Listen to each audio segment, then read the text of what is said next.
एक साथ जमा हो जाते हैं। हमें बड़ी खुशी होती है इस बात की कि शेख रशीद साहब आज भी आप लोगों के दिलों में रहते हैं और आप लोगों का साथ हमारे लिए बेइंतहा ज़रूरी है, क्योंकि आपके बगैर हम इलेक्शन की कोई मुहिम में आपके बगैर पूरी नहीं हो सकती है। इसलिए आपको हमेशा साला बचाना रहना है। यह इलेक्शन पार्लियामेंट का इलेक्शन है। इंडिया अलायंस की उम्मीदवार शोभाताई बच्चों धुलिया मालेगांव मतदार संघ से वो इलेक्शन लड़ रही है। धुलिया सीट दी गई है उनको, लेकिन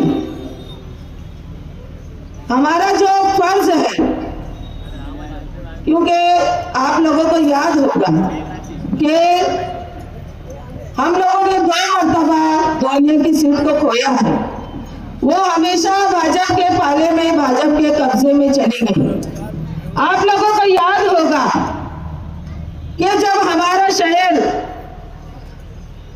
कोरोना की महामारी में जूझ रहा था, जिस वक्त हम लोग इस खौफ के साए में जी रहे थे कि पता नहीं आज आए कल हमारे घर से ना कोई कोरोना का पेशेंट निकल जाए, इतना खराब दौर हमारे मालेगांव शहर में चल रहा था कि हर कोई फिक्रमंद था और हर कोई परेशान हाल था। किसी को ऑक्सीजन मिलती थी, किसी को हॉस्पिटल नहीं, किसी को बेड नहीं, तो किसी को दवाई नहीं, किसी को इंजेक्शन आता था रेमडेसिविर, वो इंजेक्शन नहीं होता था। बहुत ही तकलीफों से और बहुत ही खौफ के साए में वो वक्त हम पर गुजरा। उस वक्त यही धुलिया के खासदार सुभाष भामरे साहब ने उधर वहां पर ऐलान किया कि मालेगांव का कोई भी पेशेंट धुलिया नहीं आना चाहिए। ये आप लोगों को याद होगा। तो जो हमारे मालेगांव और हमारे मालेगांव शहर के डॉक्टरों ने, हमारे मालेगांव शहर की डॉक्टर टीम ने, हमारे मालेगांव शहर के हर दवाखाने में हम लोगों ने आस पास के तमाम देहातों के पेशेंटों को यहाँ पर रखा, उनका इलाज किया, उनको अच्छा किया और हमारे डॉक्टरों का बहुत बहुत शुक्रिया लोगों ने अदा किया और हमारे फैज़याब होकर हमारे मालेगांव शहर से गए। तो ये हमारे मालेगांव शहर का ये इखलाकी फर्ज हमारे मालेगांव शहर के डॉक्टरों ने बताया, ये इंसानियत बताया, इंसानियत का तकाजा यही कहता है। लेकिन ये उम्मीदवार बीजेपी का था, ये भाजपा के उम्मीदवार ने हिंदू मुस्लिम किया और हमारे कोविड के पेशेंटों को वहां आने के लिए रोका गया। इसके बाद रेस्ट हाउस में मीटिंग लगी, वो आपके अपने महबूब लीडर ही थे शेख रशीद साहब, जो वहां पर उस खासदार का निषेध किया और उनकी मीटिंग में बैठने से इनकार कर दिया और कहा कि आपको मालेगांव में आने की इजाजत नहीं है, क्योंकि मालेगांव शहर के जब पेशेंट को आप लोग वहां पर आपने मना किया तो आप हमारे यहाँ क्यों आए। तो ये आपके अपने महबूब लीडर का ही जिगर था और आपके बाकी किसी और दीगर पार्टियों के लीडरों ने इस बात पर गौर भी नहीं किया और ना तो इस मामले में किसी ने कोई जिक्र किया। ये आप मालेगांव शहर की आवाम क्या बच्चा बच्चा जानता। तो ऐसे थे हमारे शेख रशीद साहब और ऐसे है हमारे आसिफ शेख, क्योंकि वो अपने वालिद मोहतरम के नक्श कदम पर चलते हुए वो आखिरी तक हर काम को तकमील तक पहुंचाने का अज़्म है। वो शेख रशीद साहब अभी गए, लेकिन अभी उनका एक शेर यहाँ पर आप लोगों के लिए काफी है। मुखालफी चाहे किसी भी तरीके की तो हमारे साथ हर धर्मिया कर ले, लेकिन दूध का दूध और पानी का पानी तो आवाम के सामने है कि कौन पार्टी के वफादार है, कौन मालेगांव शहर की आवाम के लिए काम करता है, कौन वफादार है और कौन यहाँ पर मालेगांव शहर में कब्जा करने के बाद भी शहर की कोई भी हमदर्दी और आवाम की कोई भी हमदर्दी दिलों में उनके है नहीं।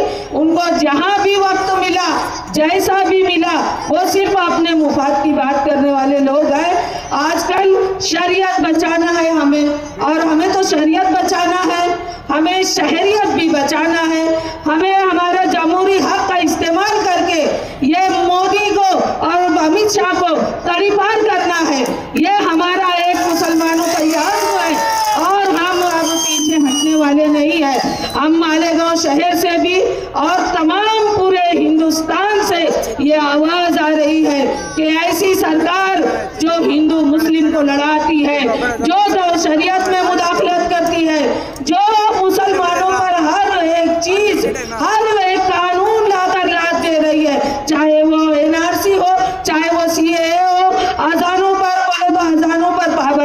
क्योंकि माइक में अजान नहीं होनी चाहिए। हम क्या खाएं, हम क्या पहने, ट्रिपल तलाक का मामला हो, ऐसे कई अनेक कानून इन्होंने मुसलमानों पर जबरदस्ती लाकर ला दिया है।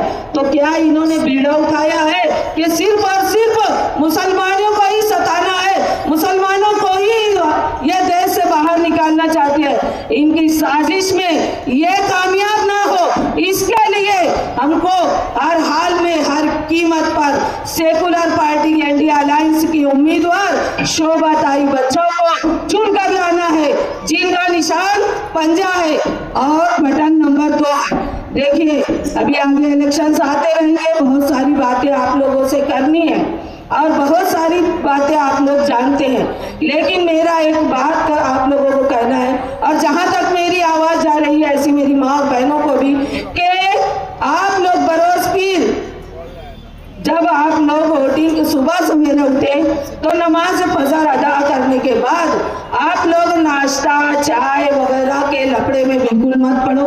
सिर्फ और सिर्फ उठकर पोलिंग बूथ पर जाकर पहले अपने जमहूरी हक का इस्तेमाल करो। देखिए वो किस तरीके से सता रहे हैं, हमको एक उंगली से सताना है, एक उंगली से सताना नहीं, अपना हक मांगना है, अपना हक मांगना है। और हमारे ऊपर जो शैतान नुमा जो एक मुसल्लत किया हुआ है, इसको हमको बाहर निकाल के फेंकना है, इसकी सरकार का खात्मा करना है। इसके लिए आप लोगों को बटन नंबर 2 दबाकर आप लोगों को भारी अक्सरियत से जब ये चीज जब काउंटिंग हो, तो जब मालेगांव शहर का नाम आए मेरे भाइयों मेरे अजीजों, तो उस वक्त मालेगांव शहर का नाम आए तो हमारी वोट का परसेंट इतना ज्यादा उन लोगों को नजर आए कि उन लोग भी सोचे कि मालेगांव शहर के मुसलमानों ने वाकई में क्या खूब काम किया, क्योंकि हम ज़बान के सच्चे हैं और हम ईमान के पक्के लोग हैं। ये हम उनको बता देंगे।